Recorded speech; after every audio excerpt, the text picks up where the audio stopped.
Hello po, good evening po. Peace be with you, the name our Lord Jesus Christ.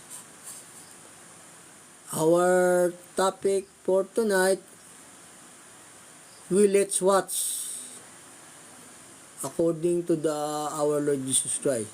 It is our topic for tonight. Let's watch is the topic for tonight. Yung po ang ating paksa topic. Utos po kasi ng Diyos na tayo po ay magpuyat sa Tagalog. Ayun, yun po yung ating paksa sa Tagalog. Magpuyat daw po tayo, ganun. Ayun po ang utos ng Diyos. In English, we can let's watch about the topic for tonight. Ayun po yung ating paksa, ating topic. Yung magpuyat daw tayo. Kasi hindi natin alam. Pero ang pagpupuyat po hindi hindi po yung pagpupuyat na na magpupuyat ka na walang kabuluhan. Magpupuyat po tayo sa sa pag-aaral ng salita ng Diyos, sa pagtupad ng utos ng Diyos. Yun po yung ibig sabihin ng Panginoong Yesus na tayo ay magpuyat. Magpuyat tayo sa kanyang mga utos, sa mga kabutihan, ganun. Sa mga buting gawa, doon tayo po magpupuyat. Hindi po tayo magpupuyat na walang kabuluhan. Magpuyat daw tayo, sabi ng Diyos, tayo ay magpuyat. Yun po yung ating paksa, ating pong topic. Ito po sabi ng Panginoon, tayo daw ay magpuyat. Kasi magpupuyat tayo sa paggawa ng mabuti, sa panalangin, gano'n. Doon po tayo magpupuyat, hindi po tayo magpupuyat na walang kabuluhan. Magpupuyat tayo sa pagsunod po ng mga aral ng Diyos. Yun po ibig sabihin ng Panginoong Yesus. Gano'n po. Para matuto po tayo ng buong karunungan ng Ebanghelyo, gano'n. Lagi po tayong mag-aaral, doon po tayo magpupuyat sa gawain ng Diyos at saka sa paggawa ng mabuti. Upang ang tao ng Diyos ay maging sakdal, tinuruang lubos sa lahat ng gawang mabuti. O yun, doon po tayo magpupuyat sa lahat ng gawang mabuti, sa mga aral ng Diyos o sa mga pagtupad ng kanyang mga utos. Ganun po, yun po yung sinasabi ng banal na kasulatan. Doon po tayo magpupuyat, hindi po sa puyat na walang kabuluhan. Magpupuyat tayo sa pagsunod sa utos ng Diyos. Sa pag-aaral, sa pagpupuri, ganon. Kasi yung kaaway na dyablo, nagpupuyat din, kaya magpuyat din tayo, sabi ng Panginoon. Kaya magpupuyat din kayo, kasi yung kaaway nating dyablo, nagpupuyat din. Humahanap ng masisila niya, gano'n. Kaya utos ng Diyos, magpuyat din tayo. Magpuyat tayo sa paggawa ng mabuti, sa pagsunod sa utos ng Diyos. Kailangan matuto tayo ng buong karunungan ng Diyos. Gano'n po yung ibig sabihin ng Panginoong Yesus. Magpuyat tayo sa kanyang mga aral. Ayun po. Hindi po yung pagpupuyat. Kita nyo nga po si Haring Solomon, no? Napakatalino na ni Haring Solomon. Hindi siya naligtas. Marunong na si Solomon, lahat ng karunungan nasa kanya na, di ba? Hindi siya naligtas. Kailangan matuturon tayo ng buong karunungan. Karunungan na hindi tayo gagawa ng masama, ganun, puro kabutihan. Si Haring Solomon po, di ba, matalino na, hindi naman siya naligtas. Ganun. Kasi hindi siya nagpuyat. Tayo, kailangan magpuyat tayo. Kasi yung kaaway na dyablo, gumagala. Kaya sabi ng Diyos, magpuyat kayo. Ganun. Magpupuyat tayo sa pagtupad po sa mga utos ng Diyos. Ganun. Sa kabutihan. Doon po tayo magpupuyat. Kasi yung magpupuyat tayo sa pag-aaral hanggang sa tamuin natin yung karunungan ng Diyos, yung buong aral niya, para matuto tayo ng kanyang mga salita. Kasi yung kaaway nating Diablo, nagpupuyat din. Kaya utos ng Diyos, magpuyat tayo. Ito po sabi ng banal na kasulatan. Sa unang Pedro 5:8-9, kayo'y maging mapagpigil, kayo'y maging mapagpuyat. O yun o. Sabi ng Diyos dito, no? Kayo'y maging mapagpuyat. O. Sabi niya, o. Ang iyong kalaban na Diablo, na gaya ng leong umuungal, ay gumagala na humahanap ng masisila niya. Ayan o. Gumagala kasi yung demonyo na nagpupuyat din, di ba? Kaya tayo magpuyat din, sabi ng Diyos. Na siya'y labanan ninyong matatag sa inyong pananampalataya. Yamang inyong nalalaman na ang mga gayong hirap ay nagaganap sa inyong mga kapatid na nga sa sanlibutan. O yun, magpupuyat tayo. Utos po ng Diyos yung magpuyat. Yun po yung ating paksa, ating topic. Kasi yung kalaban nating Diablo, nagpupuyat din. Naghahanap ng masisila niyang pasasamain niya, ganun. Kaya nagpupuyat tayo, nagtuturo. Lagi po tayong nananalangin sa Diyos, nag-aaral ng mga kanyang mga salita. Kasi yung Diablong kaaway natin, gumagala. O, kailangan matuto po tayo ng buong karunungan ng Diyos. Kasi si Haring Solomon, di ba, matalino na, o. O, di ba, matalino na si Haring Solomon. O, hindi siya naligtas kasi hindi siya nagpuyat eh. O, hindi hindi nagpuyat si Haring Solomon eh. O, matalino ng tao yun ha. O, si Haring Solomon. Tinuruan na siya ng Panginoong Diyos, ng Panginoong Yesus. O, ng buong karunungan. O, hindi siya naligtas. O, kailangan magpupuyat tayo. Kailangan kasi matuto tayo ng buong karunungan ng Diyos. Yun po yung sabi ng banal na kasulatan. Tinuturuan tayo ng buong karunungan niya. Tapos, pagpupuyatan natin, magpupuyat tayo. Saan tayo magpupuyat? Sa panalangin, sa pag-aaral ng salita ng Diyos, sa paggawa ng mabuti. Yun po, doon po tayo pinagpupuyat ng Diyos. Para tayo ay maging sakdal. Sabi ng banal na kasulatan. Ito po sa Colosas. Ang tao kasi kailangan turuan. Kasi sabi ng banal na kasulatan, siya'y mamamatay sa kakulungan ng turo at sa kadahilan ng kanyang pagkaulol, maliligaw siya. O kailangan, buong karunungan matanggap natin yung mga aral po ng Diyos. Kasi pagkakulang ka ng aral, sabi ng Diyos, mamamatay. O, di ba? Kailangan, tuturuan tayo ng Diyos ng buong karunungan niya ng kanyang mga aral, sabi ng banal na kasulatan. Para makalaban tayo sa Diablo. Kasi yung kalaban natin Diablo, nagpupuyat din yun. Kaya sabi ng Diyos, magpuyat kayo. Sabihin, magpupuyat tayo sa pag-aaral ng salita ng Diyos, sa panalangin, at saka sa paggawa ng mabuti. Ito pong sabi ng banal na kasulatan. Dito po sa Colosas 1:9. Dahil dito, kami naman, mula ng araw na aming marinig ito, ay hindi kami nagsisitigil ng panalangin. O, kita nyo, hindi sila tumitigil ng panalangin yung mga apostol. O, doon po tayo magpupuyat sa mga panalangin sa Diyos. Sa mga paggawa ng mabuti, sa pag-aaral ng salita ng Diyos. O, patuloy ko po. At ang paghingi ng patungkol sa inyo upang kayo'y puspusin ng kaalaman ng kanyang kalooban. O yun o. Sa buong karunungan at pagkaunawa ayon sa Espiritu. O kailangan puspusin kayo ng karunungan ng Diyos ng karunungan o pagkaunawa ayon sa Espiritu. Kasi yung kalaban natin Diablo, nagpupuyat din. Humahanap ng masisila niya. Baka gaya kayo kay Solomon, o di ba, natukso sa maraming babae, o hindi siya nagpuyat, o na hindi siya naligtas. O matalino na yung si Solomon, ha? Haring Solomon. O hindi siya naligtas kasi hindi siya nagpuyat, hindi siya sumunod sa buong utos ng Diyos.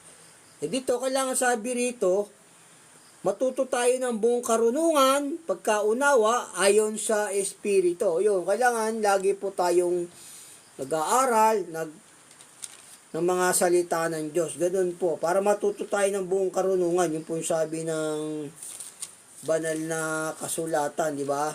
O ganun. Para hindi po tayo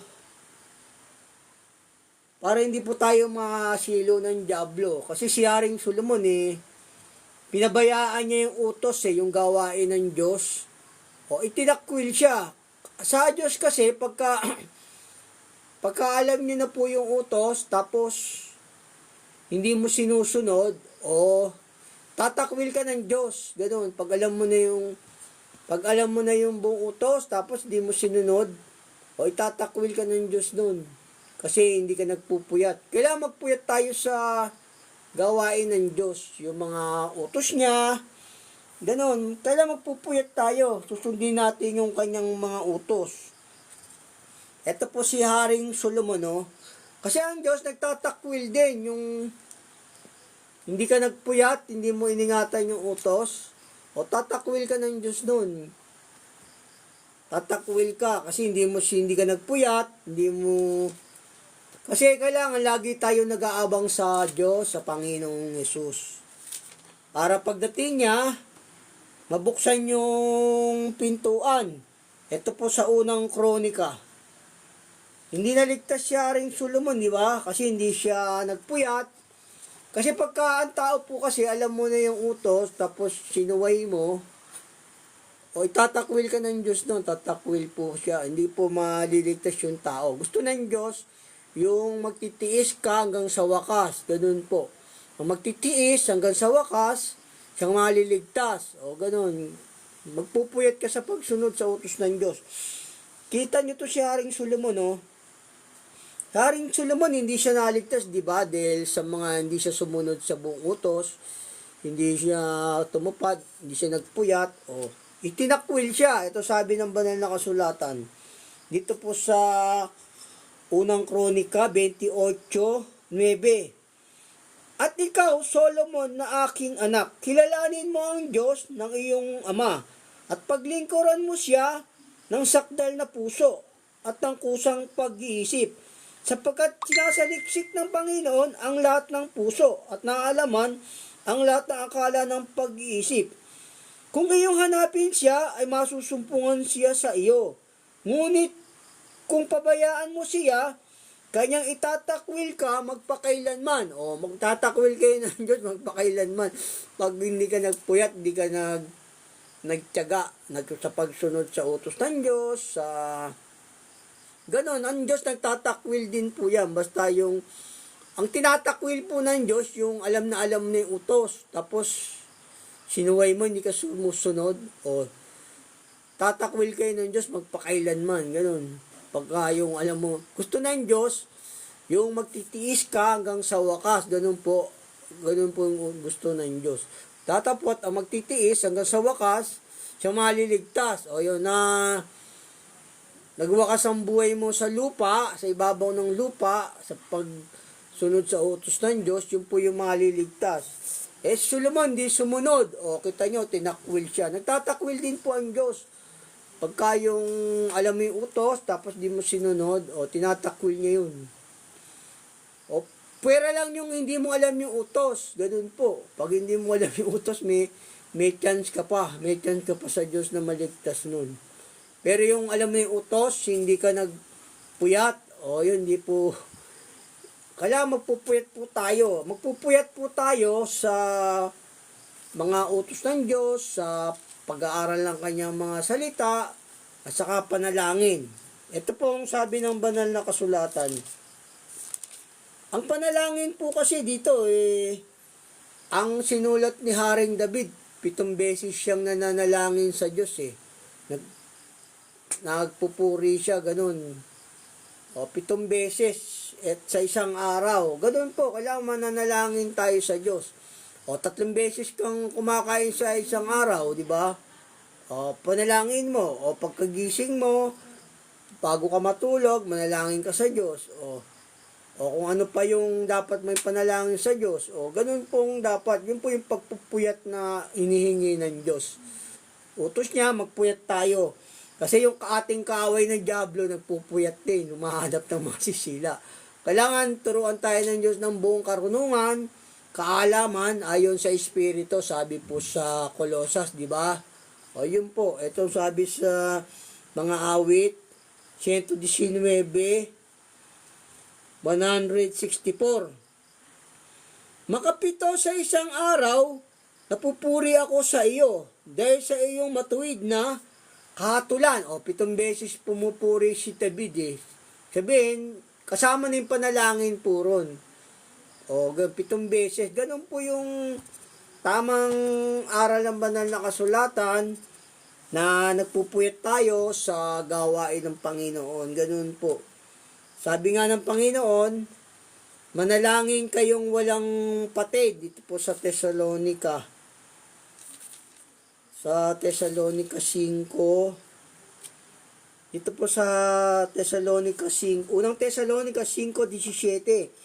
Magsipanalangin kayong walang patid. O, magsipanalangin tayo ng walang patid. Yun po yung pagpupuyat. Mananalangin ka sa Diyos araw-araw, gano'n. O, 5 times a day, pwede na rin yun. O, pwede ka manalangin sa Diyos ng gano'n. Magpupuyat. Doon po tayo magpupuyat sa kanyang mga aral, sa mga pagsunod. O, basahin ko sa inyo, no? Tapos, papatuloy ko rito. Papatuloy ko hanggang 20. Dito po sa unang Thessalonica 5:17. Magsipanalangin kayong walang patid. Sa lahat ng mga bagay ay magpasalamat kayo sapagkat ito ang kalooban ng Diyos kay Kristo tungkol sa inyo. O yun, tumanggap ka ng biyaya sa Diyos, o ipagpasalamat mo sa Diyos, ganun. O bago ka kumain, pasalamat mo rin, o ganun po. O. Huwag ninyong patayin ang ningas ng Espiritu. Huwag ninyong hamakin ang mga panghuhula. O yun, yung ningas ng Espiritu, yun po yung mga aral ng Diyos. Kailangan lagi po tayo nag-aaral o nakikinig ng mga salita ng Diyos para mapuspos po tayo ng buong karunungan ng Espiritu.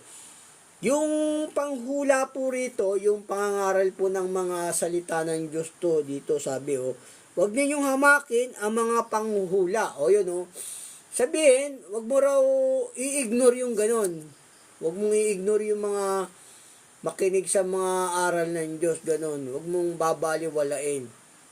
Kasi yung pag baliwala mo yung pagtitipon, yung pag-aaral, o yun po yung mga panghuhulang tinutukoy. Huwag natin hamakin yung mga panghuhula, ganon po. Yun po yung tinutukoy ng Diyos na huwag natin hamakin ng panghula. Kailangan lagi po tayong nag-aaral ng mga salita ng Diyos, nagpupuyat tayo sa kanyang mga gawain, ganon.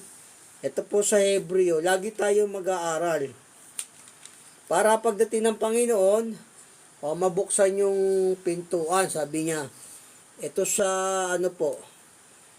sa Hebreo G5, na huwag nating pabayaan ang ating pagkakatipon na gaya ng ugali ng iba, kundi mag-aralan sa isa't isa.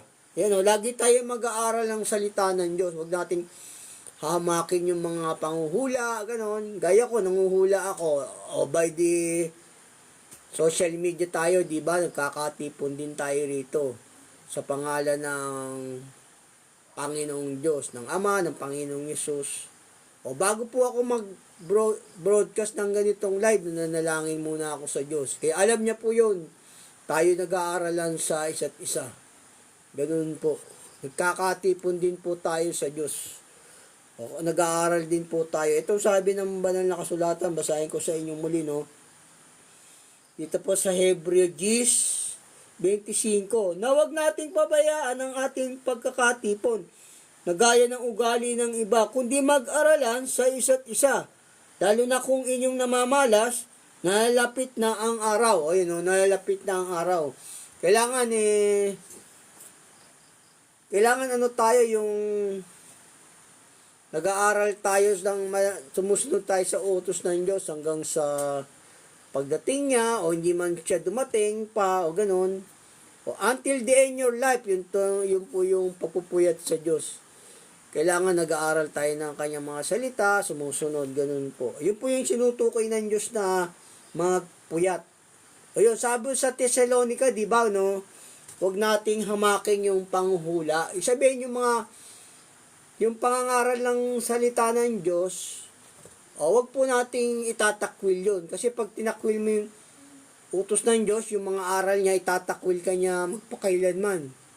Sabi nga ng banal na kasulatan, sa kakulangan ng gatong, namamatay ang apoy, di ba? Kaya sabi ng Diyos, huwag nating patay ng ningas ng espiritu. Yun, lagi tayo dapat nag-aaral. Yun po yung ningas ng espiritu, yung mga salita ng Diyos, yung mga aral niya.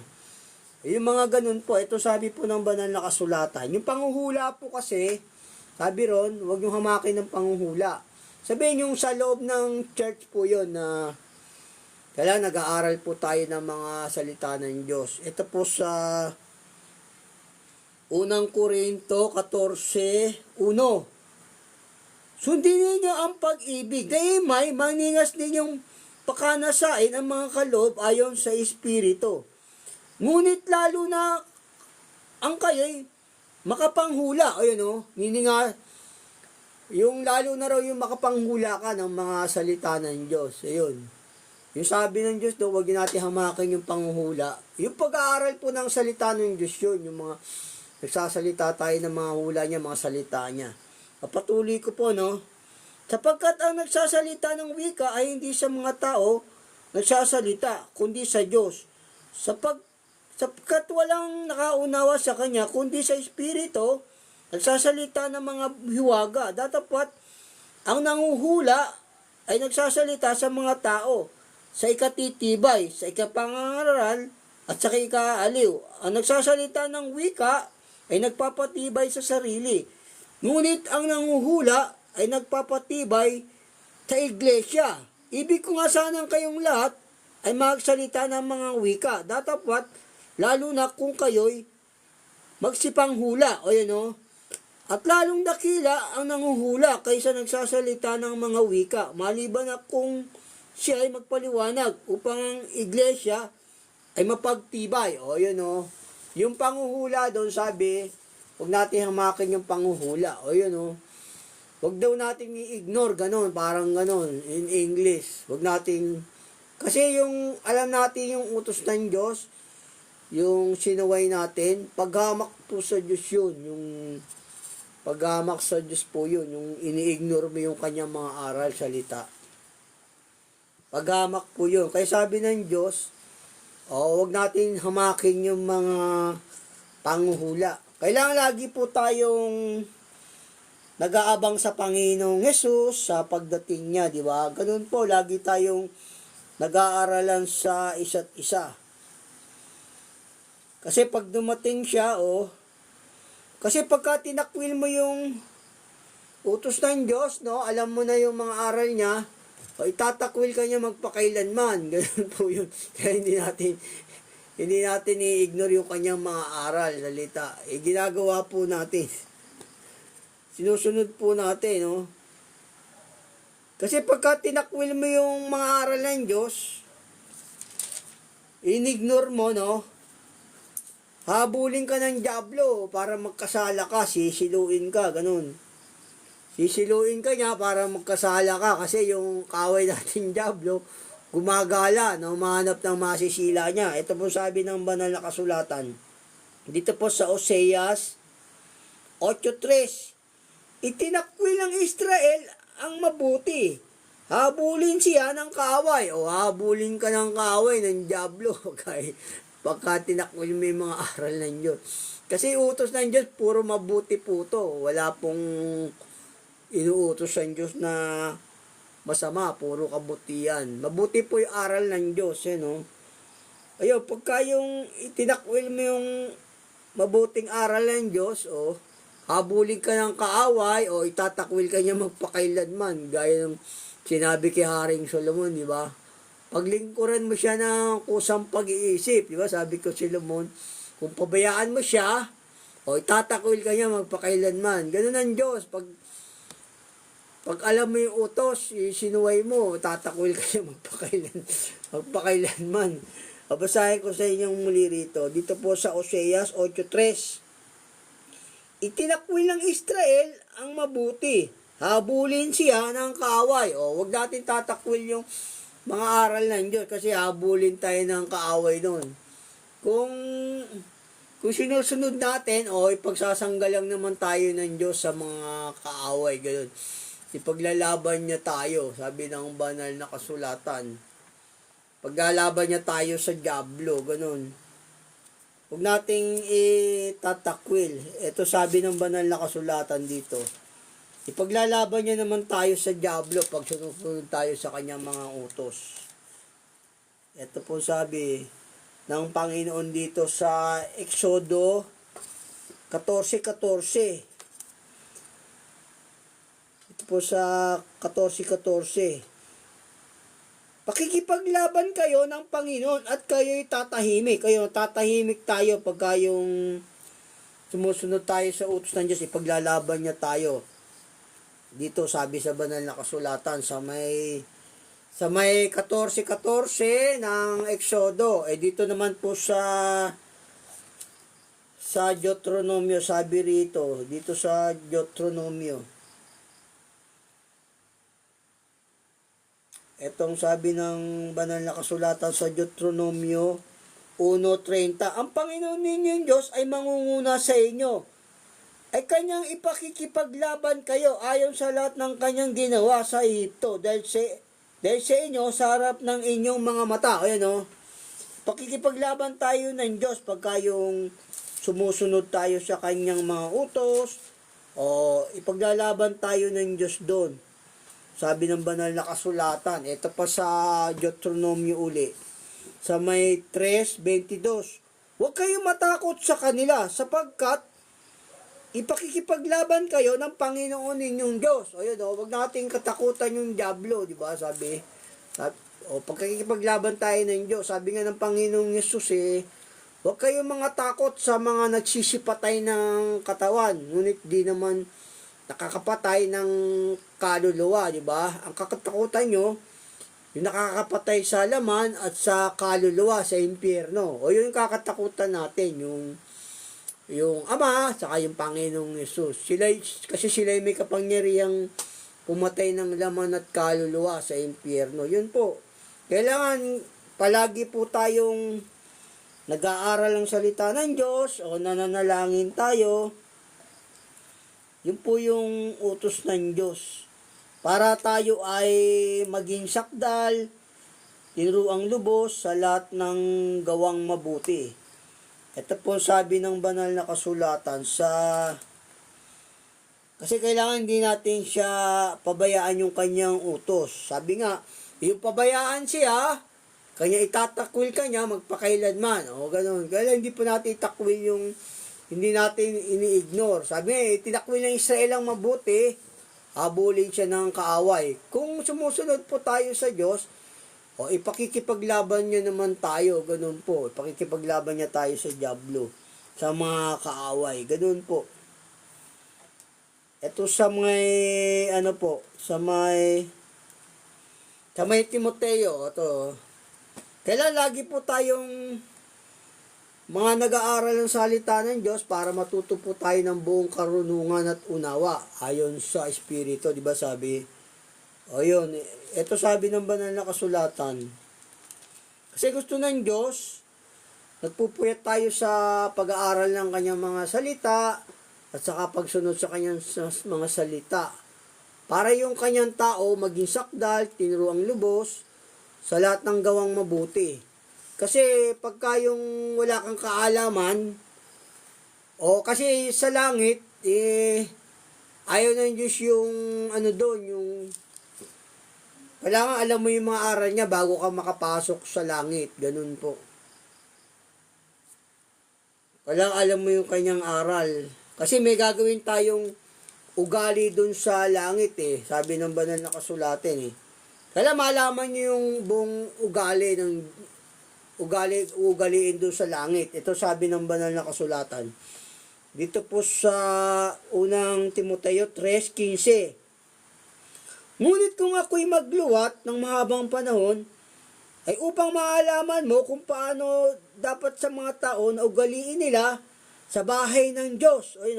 Na siyang iglesia ng Diyos na buhay at haligi at suhay ng katotohanan. Ayun o, kaya matuto tayo ng buong karunungan ng Espiritu at pagkaunawa. Kasi yung tuturuan tayo ng ugali ng Diyos, kasi pag natuto tayo ng buong aral niya, o sinunod mo, o pwede ka na sa langit nun maligtas. Kaya sabi, nag-aaral tayo palagi, di ba? Ganon.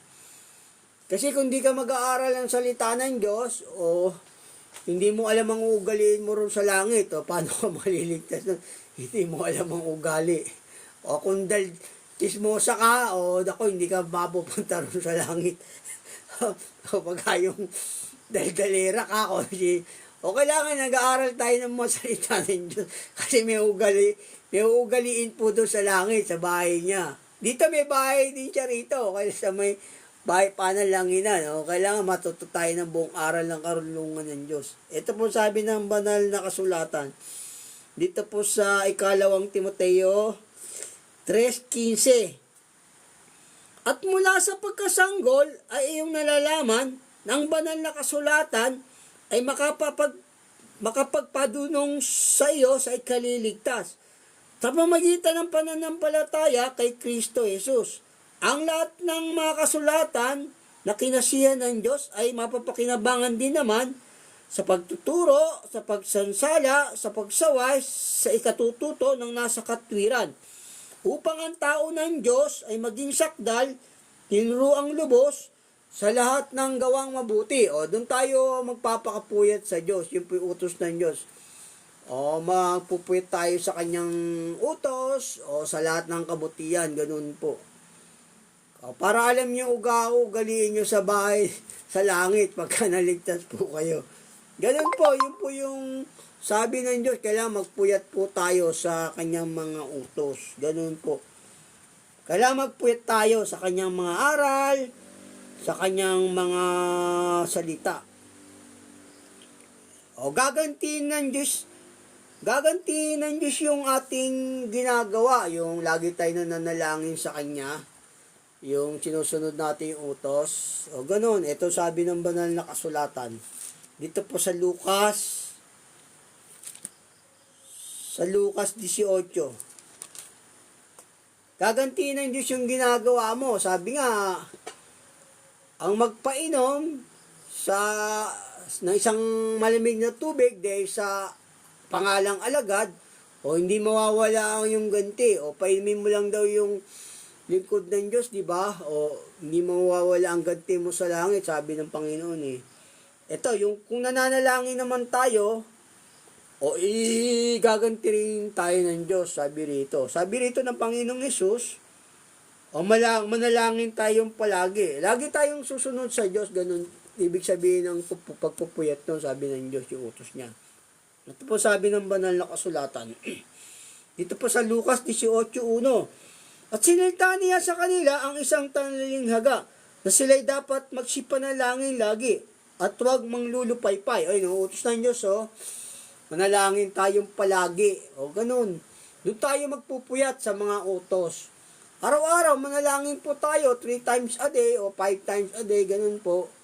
O, gawin kung di ka pa busy, kahit 5 times a day, ganun, o patuloy ko po. At na sinasabi, may isang hukom sa isang bayan na hindi natakot sa Diyos at walang taong pinagpipitagan.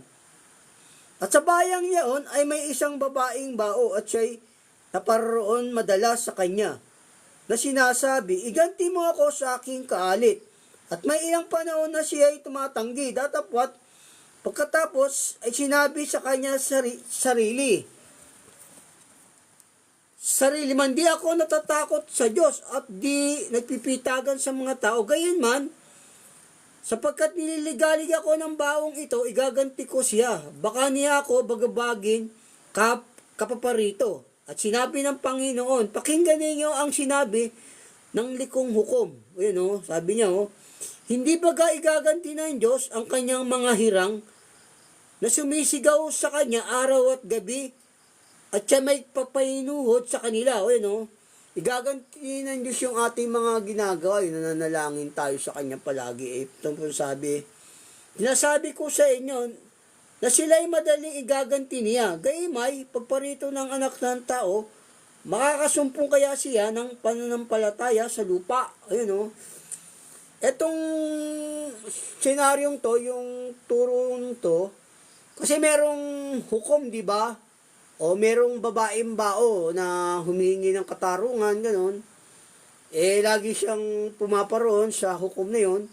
Ini-ignore naman siya. Ito po yung sabi ng kwento nun yung talingaga ng Panginoong Yesus. Lagi siyang binabagabag, humihingi ng tulong doon sa likong hukom. Sabi ng likong hukom, gagawin niya na raw, parang gano'n, para hindi na siya bagbagin. Gano'n, pagka yung lagi tayong nananalangin sa Diyos, igaganti niya tayo, di ba? Igaganti niya tayo. Sabi rito sa banal na kasulatan. Basahin ko sa inyo muli. Para maintindihan nyo. Dito po sa Lucas 18:1. At sinilta niya sa kanila ang isang talinghaga na sila'y dapat pagsipanalagin lagi at wag manglulupaypay. Wag daw manglulupaypay sa panalangin. At yung talinghaga naman na sinasabi, may isang hukom sa isang bayan na hindi natakot sa Diyos at walang pinagpipitagan. At sa bayang yaon ay may isang babaeng bao. At siya'y naparoon madalas sa kanya na sinasabi, iganti mo ako sa aking kalit. At may ilang panahon na siya'y tumatanggi. Datapwat, pagkatapos sinabi sa kanyang sarili, bagamat hindi ako natatakot sa Diyos at di nagpipitagan sa tao, gayunman, sapagkat nililigalig ako ng baong ito, ay gaganti ko siya, baka niya ako bagabagin ng kapaparito.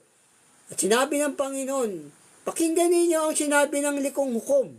Yung likong hukom, pero likong hukom siya, pero dininig niya pa yung babaeng bao, di ba? At hindi baga, igaganti ng Diyos ang kanyang mga hirang na sumisigaw sa kanya araw at gabi at siya'y may pagpahinuhod sa kanila. Sinasabi ko sa inyo na sila'y madaling igaganti niya. Igagantiin tayo ng Diyos pagka yung palagi tayong nananalangin sa Kanya, sinusunod yung utos. Yung ganun po, yun po yung gusto ng Diyos, yung lagi tayong nagpupuyat sa Kanya. Kailangan matuto tayo ng buong karunungan. Ganun po. Kasi eto sa may yung talinghaga ng Panginoong Yesus dito, sa may Mateo, hindi sila naghanda hindi naghanda yung mga babae rito, hindi sila pinapasok ng Panginoon sa kaharian ng langit kasi hindi sila handa, hindi sila nagpuyat kaya kailangan, sabi ng Diyos, magpuyat daw tayo. Magpupuyat tayo sa kanyang mga utos, sa paggawa ng mabuti. Sabi nga, upang ang tao ng Diyos ay maging sakdal, tinuruang lubos, sa lahat ng gawang mabuti. Diba? Sabi ng Panginoon. Ito po sabi ng Panginoon, kasi hindi naghanda to, hindi sila nagpuyat dito, tong mga babaeng to, isiniraan sila ng pintuan ng Panginoon sa talinghaga ng Panginoong Yesus dito. Dito po sa Mateo 25:1 hanggang 13. Kung magkagayoy, makakatulad ang kaharian ng langit sa 10 dalaga na kinuha ang kanilang mga ilawan at nagsilabas upang salubungin ang kasintahang lalaki. At ang 5 sa kanila ay mga mangmang. At ang 5 ay matatalino. Yung 5 matatalino, yung sabihin sumusunod sa utos ng Diyos yun, nagpupuyat sila. Yung 5 naman, mga mangmang, hindi pinapasok ng Diyos sa kaharian. Sapagkat nang dali ng mga mangmang ang kanilang mga ilawan, hindi sila nagdala ng langis. Datapwat ang matatalino ay nagdala ng langis sa kanilang sidlan, nakasama ng kanilang mga ilawan. Samantalang nagtatagal nga ang kasintahang lalaki, ay nangagantok silang lahat, nangatulog. Datapwat pagkarinig sa gabi ay may sumigaw, narito ang kasintahang lalaki, magsilabas kayo upang salubungin siya. Na magkagayo, nagsipagbangong lahat ang mga dalagang iyon. At pinag-igi ang kanilang mga ilawan at sinabi ng mga mangmang sa mga matalino, bigyan ninyo kami ng inyong langis sapagkat Nangamamatay ang aming mga ilawan. Datapwat, nagsisagot ang matalino na nagsasabi, baka sakaling hindi magkasya sa amin at sa inyo. Magsiparan muna kayo sa nangagbibili at magsibili kayo ng saganang inyo. At samantalang sila'y nagsisiparoon sa pagbili, ay dumating ang kasintaang lalaki at ang mga nahanda ay nagsipasok. Nakasama niya sa piging ng kasalan at inilapat ang pintuan. Pagkatapos ay nagsirating naman ang mga ibang dalaga na nagsipagsabi, Panginoon, buksan mo kami. Hindi na sila pinapasok. Datapwat sumagot siya at sinabi, katotohanan ang sinasabi ko sa inyo, hindi ko kayo nakikilala o hindi nakilala ng Diyos yung hindi nagpupuyat na sumusunod sa utos ng Diyos. Yung dalaga rito, hindi na sila pinapasok sa kaharian kasi hindi sila nagganda, sila nagpuyat. Patuloy ko po. Mangagpuyat nga kayo sapagkat hindi ninyo nalalaman ang araw ni ang oras. Hindi nila nalalaman yung araw at oras nung pagparito ng Panginoong Yesus. Kaya yung utos ng Diyos, mangagpuyat tayo sa kanyang mga utos, sa kanyang mga aral. Hindi sila pinapasok ng Diyos sa kaharian ng langit, tong 5 dalagang to, kasi mga mangmang sila, hindi sila sumunod sa utos ng Diyos. Ang ibig sabihin po sa talinghagang ito, kailangan lagi po tayo magpupuyat, sabi ng Panginoong Diyos. Sabi rito sa Mateo 25:13, mangagpuyat nga kayo sapagkat hindi nyo nalalaman ang araw ni ang oras. Yun po yung natin, di ba? Yung paksa, yung magpupuyat tayo. Magpupuyat tayo sa mga pagtupad sa utos ng Diyos, sa panalangin, at sa paggawa ng mga kabutihan. Dahil yung kaaway nating dyablo, nagpupuyat din, naghahanap ng mga sisila niya. Ganun po. Kaya yun yung naging paksa natin, kailangan magpuyat tayo sa pagtupad sa utos ng Diyos. Gusto kasi ng Diyos yung marunong tayo, alam natin yung ugaliin natin sa kaharian niya, di ba? Ganon. Gusto niya alam niya kailangan maging sanggol tayo. Ito sabi ng banal na kasulatan. Kailangan maging sanggol tayo sa kasamaan, sa kahalayan, ganon. Ito po sa Roma.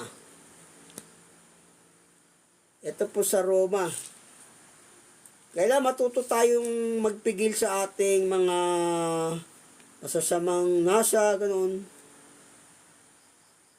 Kasi yun yung mga papasok sa kaharian ng langit yung wala kang malay sa kasamaan, sa kakaalayan. Ito po sabi ng banal na kasulatan.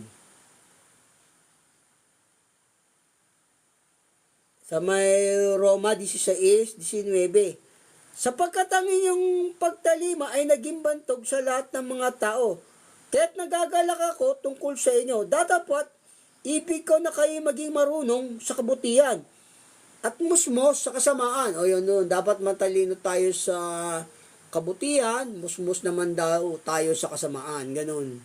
Yun po yung aral ng Diyos. Kailangan matalino tayo sa kabutihan, doon tayo magpupuyat, tapos mangmang tayo sa kasamaan. Ganun po sabi ng aral po ng Panginoong Yesus. Ganun, para maging matalino tayo. Yun po sabi ng banal na kasulatan. Dito naman po sa 14:20 ng unang Korinto, sabi rito,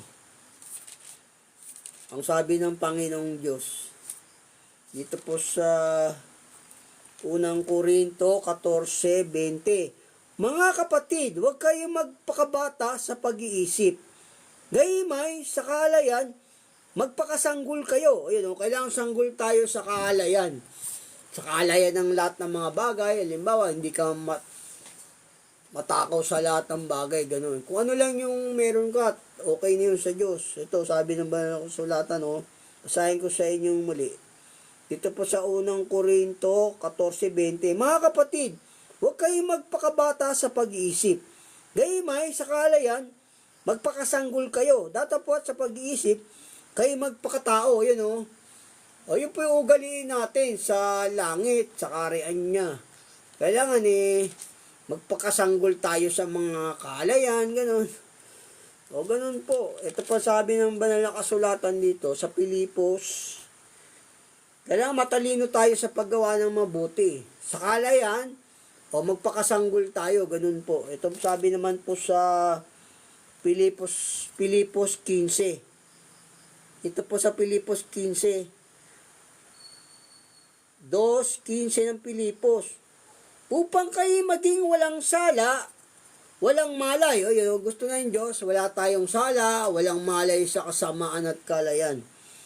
Mga anak ng Diyos na walang dungis sa gitna ng isang lahing liko at masama, na sa gitna nila ay lumiliwanag kayong tulad sa mga ilaw sa sanlibutan. O yun po yung ugaliin natin. Doon po tayo magpupuyat sa kabutihan, o musmus tayo sa kasamaan at kaalayan. Yun po yung ating paksa, ganun. Kailangan hindi natin pababayaan yung mga aral ng Diyos, yung kanyang mga salita. Kasi pagka yung utos niya dapat sinusunod natin. Pagka hindi natin sinunod, tatakwil tayo magpakailanman, gaya ni Haring Solomon, di ba? Itinakwil siya magpakailanman. Kasi hindi siya nakapagpuyat sa pagsunod sa utos ng Diyos. Okay, tinakwil siya. Nagtatakwil din ng Diyos. Ito sabi ng banal na kasulatan din. Pagka kasi alam mo na yung utos, hindi mo sinunod, o pagtatakwil sa Diyos yun, itatakwil ka rin ng Diyos. Ito, nagtatakwil din ng Diyos. Ito sabi ng banal na kasulatan. Dito sa 2 Korinto 13:5. Sisatin ninyo ang iyong sarili kung kayo na nga sa pananampalataya. Subukin ninyo ang iyong sarili. Hindi ba ninyo nalalaman sa ganang inyong sarili na si Jesucristo ay nasa inyo? O yun maliban na lang nga kung kayo itinakwil na. O yun o si Jesucristo ay nasa atin, yung Panginoong Yesus ay yung Holy Spirit. O sabi rito, maliban na lang nga kung kayo itinakwil na. O yun pag tinakwil natin yung utos niya, yung mga aral, tatakwil din tayo ng Panginoong Yesus, ng Panginoong Diyos. Sabi rito, maliban na nga kung kayo itinakwil na. O yun tinatakwil ng Diyos yun, yung ayaw sumunod sa Kanya, tinatakwil niya po yun. Ganun po, kailangan sumusunod po tayo sa Diyos. Kasi nga, ito rin sabi ng banal na kasulatan dito. Kailangan sinusunod natin aral niya kasi tatakwil. Kailangan nagpupuyat po tayo. Ito po sa may Oseas din. Dito po sa Oseas. Pag tinakwil mo yung aral ng Diyos, hindi ka nagpuyat, o tatakwil ka niya rin. Sabi rito sa banal na kasulatan. Ito po sa Oseas. Dito sa may 4:6 ng Oseas.